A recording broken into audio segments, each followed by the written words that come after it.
there always has to be that one person to take one strong woman to take that door slamming. It takes a small community of women to start building to then take over. I can get fly, fly, fly. Fly, fly, fly. I can get fly, fly, fly. Fly, fly, fly. I can get fly, fly. Fly, fly, fly. There was a girl, her name on MySpace. That's how old this was. It was Miss Tokyo 23. So I have no idea where she is to this day. But whoever Miss Tokyo 23 is, used to put on for women in Japan. Because she was like heavy into sneakers. But I remember once I asked her if a sneaker was coming out over there. And she hit me back and she told me, yeah, that it's coming out in this store. And I had sent my family member that was in the military to that store to get the sneaker based on off the licks that she would give me, all the different details that she would give me. But there are some women who, existed on social media who were like big sneaker collectors at a certain time in Japan, like maybe early 2000s, I want to say. And I understand like how men control the actual industry, especially, and then they control the culture. So it's like, could you celebrate sneakers like you want to, like you see in other areas, like you see in America, women celebrate sneakers. Maybe not to the extreme, but the fact that you still keep on going day in and day out, still trying to create the narrative for women to celebrate this, still being at the forefront, still putting yourself out there, it empowers the next one to do it. So it was like me with being like the first full figure woman to be outside and really like representing full figure women when we didn't even have clothes. They didn't even make nothing for us. It was like the door closed on my face 100 times. I remember leaving crying out of a brand's office because I was told that I couldn't be a part of something, right? Because they had nothing to sell for this type of woman. So it was just like, you can't be a part of this. And of course they didn't say it like that, but they said they went another direction. But I knew what it was, and that door slammed 100 times. And it's like, there always has to be that one person to take that one strong woman to take that door slamming 100 times to make that impact. So like, would we have clothes to this day, now for plus size women? And they're still working on it, and they're still revamping this space. And we're in its infancy for plus size clothing in sportswear. But for you, it's like, you take the door slamming on your face because it's gonna build for the next and the following. And when you see that, and it's like, when I saw blogs emerging for full, plus size women, it was full circle for me to sit there and like, I felt so strongly that the door slamming in my face, me crying, my feelings hurt, me not understanding like why I couldn't make this impact, or me feeling like the weight of this was just on me. Full circle, because at that moment, I'm like, this is why I took all those doors slamming in my face, is so these group of women could celebrate themselves, build communities, build products, sell products and do different things for women that look and feel like me, and take it to the next level. So it's like somebody got to take it. And it's just like, it's amazing that you love this. You travel from like New York, you go to Japan, you're immersed in dance culture. I see you dancing online, you do your dances in the park. So it's like you're submerged in dance culture, which is also like, what's crazy? I have to like get this thought off my head. The Terminators, the Nike Terminators, right? First time I ever saw a Terminator, the back of it was more elastic. So the top part around the ankle, it was elastic so you could dance in it. There was a Nike Dance Terminator. I looked for that sneaker all over the internet. I can't find it now. I remember that sneaker maybe in like early 2000s maybe. And that was a sneaker that girls used to dance with in Japan. It was a Nike Terminator, and it was a dance one that had elastic on the top, on the ankle, and then it's a Nike under it. And I was like, dang it, where's that sneaker? But that shit only literally, you can probably find somewhere in Japan running around there. It does not exist out here, but that's just like another example of just like where some things just live that I've never seen anywhere else. But you get all these doors slammed so that you could build for the next. And sometimes until I seen that, I didn't know why all those doors slammed and why I went through so much trying to be part of campaigns, be part of creative, you know, get brands to do things differently, get culture to be seen differently, participate in, you know, battles against boys and things like that. So it was just like, you know, and even in American culture, you know, to beat boys in a battle, oh, they get, oh, you got beat by a girl. And it's like, what the fuck is that supposed to mean? Like, what do you mean you got beat? No, you got beat by somebody who's got sneakers. You know, it doesn't matter if it's male or female. You got beat by somebody who got some kicks.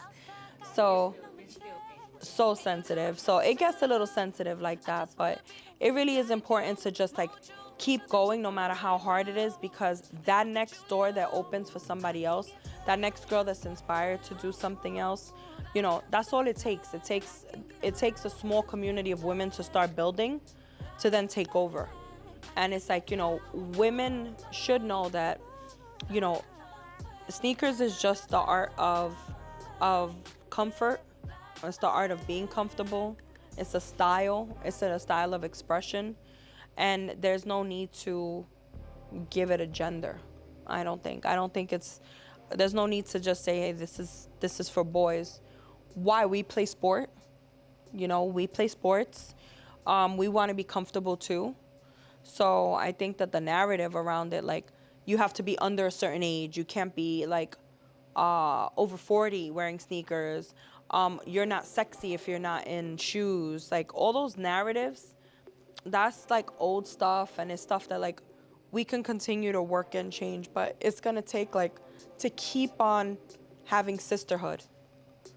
So it can't be just one woman. If I didn't have a community of women who at some point in a lot of women's career believed in me and gave me opportunities, you know, opened the door for me, like, I don't think I would be able to sit here and inspire other women, because it's just been like a community that's been like, lift and pass, you know, let's lift and pass her, so that way she can, you know, make the impact. And I think I've met people who have seen like something in me, so they've helped me along the way.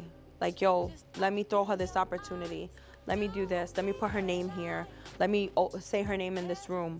And then what happens is the doors open for us to be able to then push what we need to.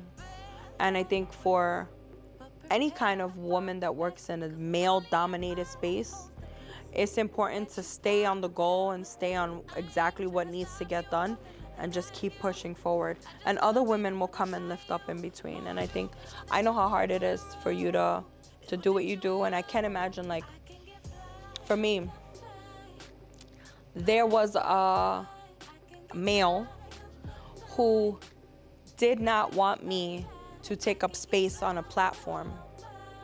And I didn't understand it, because I'm like, this is an open forum for everyone. Like, why do you not want me to take up space here? And it's like, oh, because we are going to be the leaders in this space for women. And I'm like, yeah, but you have to win this fair and square by creating good content, and then you could win, right? So it's like, if you want to take up space in this platform, it's for everyone. You take up space and I take up space, but they wanted to be men who lead in the women's space. And they literally tried to intimidate me off of that platform, and had no idea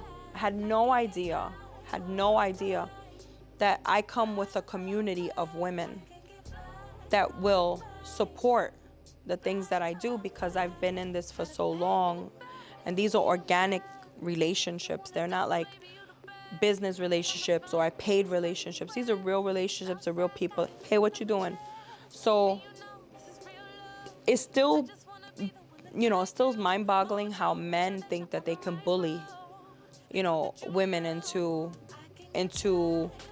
not pursuing a passion, or that my reason for doing things is the same as their reason.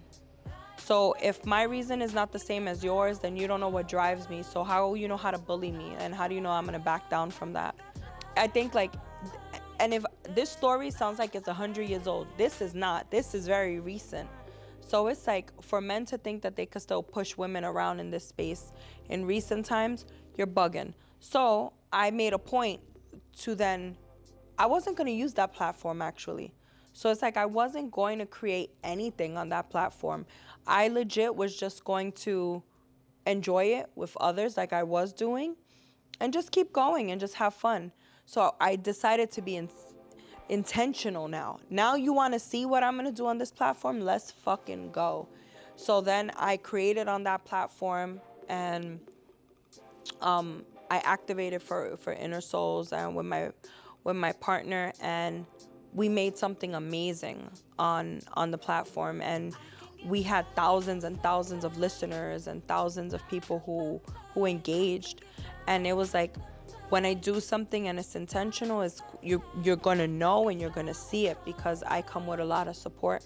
I come with a community of women who are also very interested to grow and to learn and to be inspired. So that was a perfect example of just, if I let him bully me, if I let him sit there and tell me, you can't do this and you can't take up space here, or there's gonna be repercussions, I would have, and somebody else was like, look, you should leave it alone. Like, you don't even use that platform anyway. And I was like, no, I'm not gonna let one person bully me, because I feel like spiritually it's gonna be a domino effect, and in the universe it's gonna be a domino effect. And me, as a person who's been fighting in this space for my whole life, I'm not gonna sit here and start this now. So I feel like for women like us who are disruptors, catalysts, we're out here to make a change, and it's for the next ones to come up and to do it. But right now you're stamping in your own timeline a space for Japanese women in sneakers. So you've inserted that, and it lives on the web, and it's gonna stay there. And when you look at it in 20, 30 years, when the next set of little girls look at it, and they're gonna be like, look at our OGs, look at our mamas right here, look at our senseis, like, look at the women who fought for something. And that inspires them not only in sneakers but outside as well. And that's why I can imagine you're getting a whole lot of shit, because just this, what feels like this small project in sneakers, represents a lot of freedom for women in other areas, which the world is not ready for. And I think that is a whole globally, like, what we do and how we disrupted the game in sneakers is just like a representation of how women can disrupt in all kinds of areas. So I think the world gets a little bit scared of us for that. They're like, oh, look how hard they go for fucking sneakers. Imagine other, politics, other things that they believe in. It gives them that sense of fear. So it's a really big topic when we talk about like culture internationally. Like in Africa too, you go to Africa and it's like, women are, predominantly in some places in Africa, women are supposed to be home caregivers, the moms and stuff. But you have women who go to school, you have women who want to do more now. They like sneakers. I think one of the first campouts in Africa was for like Yeezys, which is so crazy because Yeezys are so recent. But it was like a pair of Yeezys, and that was like the first camp out. And there was one woman on the whole camp out on the line, and the whole time they were trying to push her and tell her to go home and to get out of there. Women don't belong outside at night, and things like that. And she stood her ground, and she stood there. She's like, who's the first guy that went to the moon? Neil Armstrong. She's the fucking Neil Armstrong of sneakers, She stood there, she put her flag down, and she was like, I'm gonna wait for my sneakers. So I think like there's stories all over. There's stories all over the place where it's just like, we're putting our flags down and we're stamping ourselves in the timeline for the future. And that's a fact. It's a whole fact. We're doing some shit that it feels like, sometimes to me it feels so small because I'm very worldly. So it's like just doing something in sneakers and creating in sneakers and building in sneakers and telling stories in sneakers. feels like a small little thing, but in actuality, it's opening the doors for other industries. It's opening the doors for other women to do other things. So I'm really proud to be here in this space and time. I'm really proud to be here right now. But prepare for the best, 'cause only your mind holds the curse that you partner with it. I ain't tryna stop you from the love that guides you. I just wanna be the one to try you, mold you, make sure that you're on a good road. Little did you know I can